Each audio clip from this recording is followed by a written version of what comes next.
안녕하세요. 저는 한양장로교회를 섬기는 강일준 목사라고 합니다. 우리 예수님께서는 빛이 없는 어두운 세상에 신자들에게 빛이 되라 말씀하셨습니다. 맛을 잃은 그 세상에 맛을 내는 소금이 되라 하셨습니다.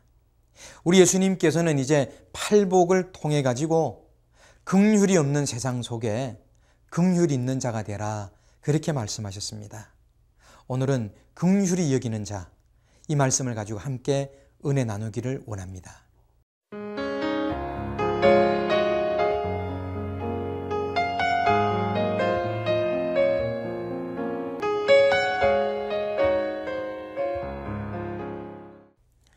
예수님의 이 팔복, 지난주까지 보았던 네 가지 복, 심령이 가난한 자가 되고 애통하는 자가 되고 또 온유한 자가 되고 의에 줄이고 목마른 자, 이 네 가지 첫 번째 이 복들은 하나님을 향한 그런 성품입니다.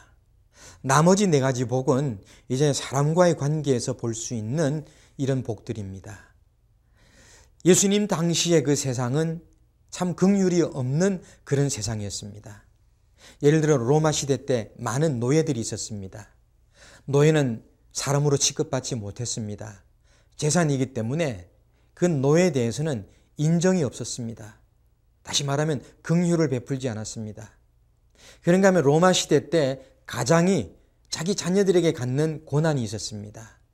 갓 태어난 아이가 남자아이가 아니라 여자아이면 죽인다든지, 남자아이라도 자기 마음에 들지 않거나 건강하지 않으면 그냥 죽여버리는, 그래서 그 당시 이 세계는 긍휼이 없는 그런 세상이었습니다. 그 세상에서 우리 예수님께서는 긍휼히 여기는 자가 되라 이렇게 말씀하셨습니다. 이 긍휼이 뭡니까? 원래 우리 사람들에게는 없는 그런 성품인데 하나님을 통해서 우리가 체험하게 되고 발견하게 되는 이런 성품인 것입니다. 긍휼이 성경에서는 이렇게 나타나 있습니다. 긍휼에 풍성하신 하나님이 우리를 사랑하신 그 큰 사랑을 인하여 허물러 죽은 우리를 그리스도와 함께 살리셨다는 것입니다. 긍휼 속에는 하나님의 사랑을 우리가 찾을 수가 있습니다. 또 성경에서 이렇게 말씀합니다. 우리를 구원하시되 우리의 행한 바 의로운 행위로 말미암지 않고 오직 그의 긍휼하심을 조차 중생의 씻음과 성령의 새롭게 하심으로 하셨다는 것입니다. 긍휼 속에는 우리를 구원하시는 하나님의 그 구원하심을 우리가 찾아볼 수가 있습니다. 또 이 긍휼은 은혜와 함께 갑니다. 우리가 긍휼하심을 받고 때를 따라 돕는 은혜를 얻기 위하여 은혜의 보좌 앞에 나아가자 그랬습니다. 그래서 이 긍휼 속에는 하나님의 사랑, 우리를 구원하시는 하나님의 구원, 그리고 구원을 베풀어 주시는 하나님의 은혜를 우리가 여기서 찾고 발견하고 우리가 누릴 수가 있는 것입니다. 긍휼에 대해서 완벽하고 가장 으뜸되는 예는 무엇일까요? 성경의 핵심 중에 핵심이라고 하는 요한복음 3장 16절에서 볼 수가 있습니다. 하나님께서 세상을 사랑하셔서 독생자를 주셨다고 하는 것입니다. 그런데 이 긍휼은 추상적인 그런 어떤 개념이 아니라 하나님의 실천적인 행동이 따르는 그런 사랑입니다. 만일 요한복음 3장 16절이 하나님이 세상을 이처럼 사랑하사 거기서 끝났다고 하면 어떻게 되겠습니까? 아무것도 아니죠. 근데 하나님이 세상을 이처럼 사랑하사 독생자를 주셨다고 하는 것입니다.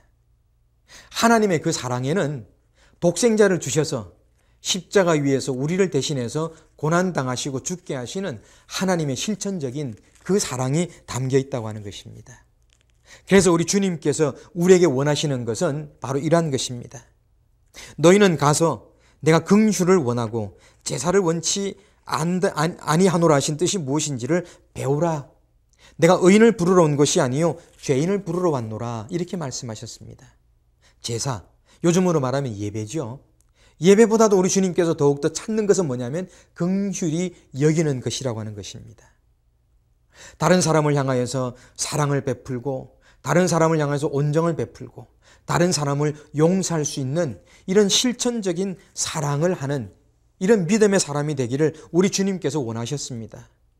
그래서 마태복음 18장에 보게 되면 빚진 자의 비유가 있습니다. 너무너무나도 큰 빚을 져서 갚을 수 없는 사람에게 이 주인은 다 탕감해 줬습니다. 빚을 갚지 않아도 된다. 다 용서해 줬습니다. 이 사람이 용서받고 돌아가던 길에 자기에게 적은 액수의 돈을 빚진 자를 만났습니다. 그에게 그 빚을 갚으라고 하는 것을 볼 때에 이 주인이 뭐라고 했습니까? 다시 이 사람을 옥졸에게 붙여가지고 가두었습니다. 너희가 각각 중심으로 형제를 용서하지 아니하면 내 천부께서도 너희에게 이와 같이 하시리라, 그런 말씀을 하셨던 것입니다. 우리가 다른 사람을 용서할 수 있는 이유가 무엇입니까? 우리가 먼저 하나님께로부터 많은 용서를 받았기 때문입니다. 그 용서에 대해서 우리가 지불할 능력이 없기 때문에 하나님께서는 거저 주셨습니다. 우리가 그걸 은혜라고 하는 것입니다. 그래서 그 마음속에 용서의 영이 있는 사람은 어떤 사람입니까? 용서의 영이라 그러면 좀 어렵습니까?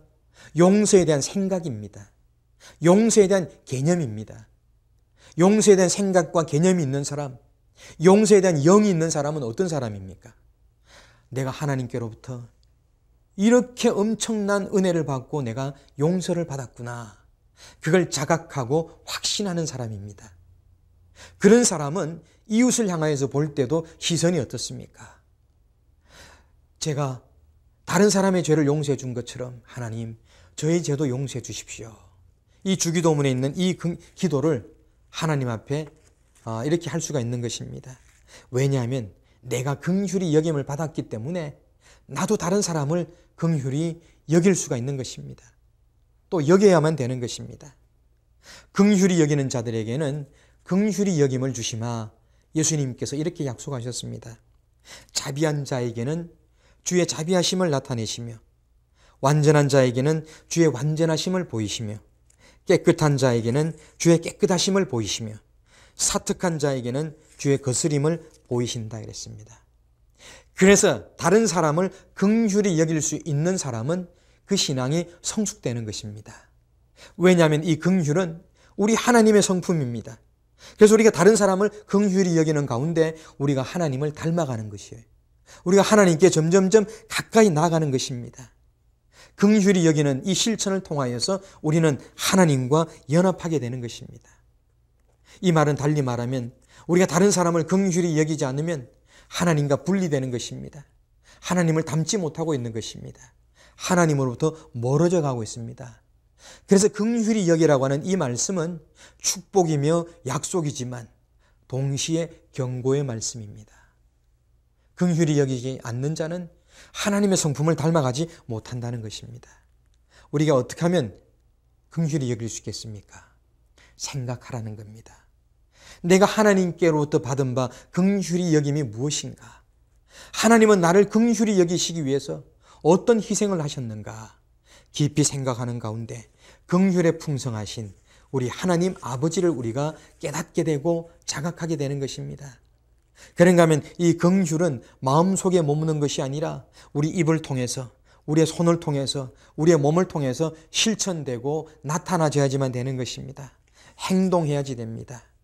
그런가 하면 우리는 긍휼히 여기 위해서는 잊어버려야지만 됩니다. 하나님의 은혜와 사랑은 기억하지만 다른 사람이 내게 베푼 악에 대해서는 잊어버리기를 우리가 힘써야지만 됩니다.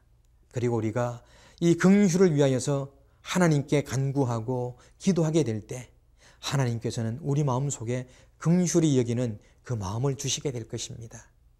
긍휼히 여기는 자는 복이 있나니 저희가 긍휼히 여김을 받을 것이라 예수님께서 말씀하셨습니다.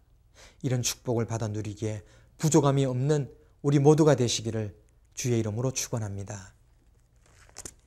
좋으신 하나님 아버지, 우리 하나님의 긍휼하심이 십자가 위에 나타났고 그 십자가 위에 나타나신 그 긍휼하심이 우리의 가슴에 와닿게 하심을 감사드립니다. 이제 저희들 이 땅 사는 동안에 우리 가슴에 와닿은 이 긍휼이 우리 입술을 통하여서, 우리 눈길을 통하여서, 우리 손과 발과 우리 온몸을 통하여서 우리 인생 전체에서 나타나지며 실천될 수 있도록 도와주시옵소서. 예수님 이름으로 간절히 기도드렸습니다. 아멘.